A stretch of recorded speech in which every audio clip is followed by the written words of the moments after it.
పరమేశ్వరులకి కుమారస్వామి జన్మించిన తర్వాత అతడు మహాబలిశాలి. అతని వాహనం నెమలి. అతను దేవతలకు సేనా నాయకుడై ప్రఖ్యాతిగాంచెను.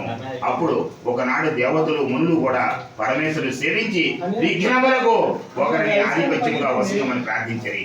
తాను పెద్దవాడిని కనుక నాకే ఆధిపత్యమని వినాయకుడు అడిగాడు. కాదు, నేను చిన్నవాడిని, మా దేవతలందరికీ సేనా నాయకుడని కుమారస్వామిని అడిగేసరికి శివుడు ఆ కుమారుని చూచి, మీలో ఎవరు ముందుగా ముల్లోకములను పుణ్యనదుల్లో స్నానం ఆచరించి ముందుగా నా వద్దకు వస్తారో వారికి ఆధిపత్యం ఇచ్చారని పలుకు చేసి సమ్మతించి కుమారస్వామి నెమలి వాహనం ఎక్కి వాయువేగంతో వెళ్ళాటండి. అంత గజాసుడు భిన్నుడై తండ్రిని పిలిచి ప్రణమిల్లి, అయ్యా నా సమర్థన తాము తెలుసుకొని కూడా తమ అట్లు ఆనందించుడు తగునా అని నీ పాద సేవకుడు నా ఎందు కటాక్షం ఉంచి తగిన ఉపాయమును తెలిపి రక్షింపుడని ప్రార్థించను.